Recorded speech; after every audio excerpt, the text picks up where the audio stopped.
Libya থেকে অবৈধ পথে গ্রিসে যাওয়ার পথে ভূমধ্যসাগরে 11 অভিবাসন প্রত্যাশী বাংলাদেশের মৃত্যু হয়েছে, যাদের মধ্যে সুনামগঞ্জের 9 যুবক রয়েছেন বলে গত রবিবার সামাজিক যোগাযোগ মাধ্যমে ছড়িয়ে পড়ে।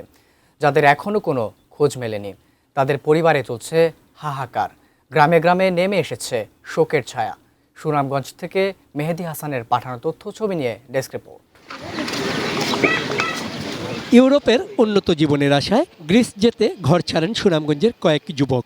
গেল জুন মাসের দ্বিতীয় সপ্তাহে দালালের মাধ্যমে বিভিন্ন দেশ হয়ে লিবিয়া পৌঁছান তারা। এরপর গত 3 আগস্ট রাতে নৌকায় করে গ্রিসের উদ্দেশ্যে রওনা হন। যাত্রার দিন বা আগে অনেকেই দেশের স্বজনদের সাথে যোগাযোগ করেছিলেন।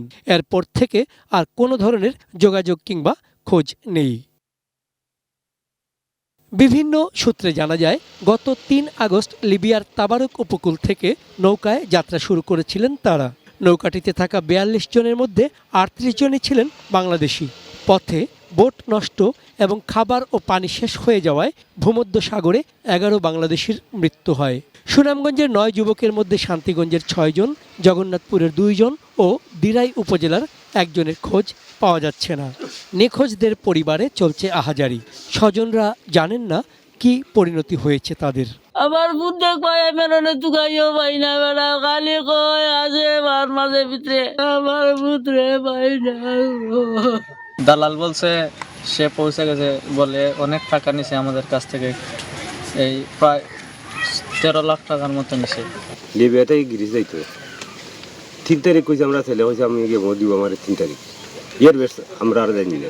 সুনামগঞ্জের জেলা প্রশাসনের এই কর্মকর্তা জানান, প্রথমে জানা গিয়েছিল সুনামগঞ্জের কয়েকজনকে ভূমধ্যসাগর থেকে উদ্ধার করা হয়েছে।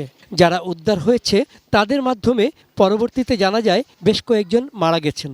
প্রকৃত তথ্য উদ্ঘাটন ও সত্যতা যাচাইয়ে চেষ্টা চলছে। হাইকমিশনে যোগাযোগ করছি যে তাদের কাছ থেকে প্রকৃত তথ্য উদ্ঘাটন করে সেটা এবং এলাকাতে আমাদের ইউনোর সাথে যোগাযোগ করেছে যাতে সত্যটা যাচাই করা যায়। এর আগে গত 28 মার্চ লিবিয়া থেকে নৌকায় করে গ্রিসে যাওয়ার পথে অন্তত 22 অভিবাসন প্রত্যাশীর মৃত্যু হয়। তাদের মধ্যে সুনামগঞ্জের ছিলেন 10 জন। চন্দন পাল, ডেস্ক রিপোর্ট, এটিএন নিউজ।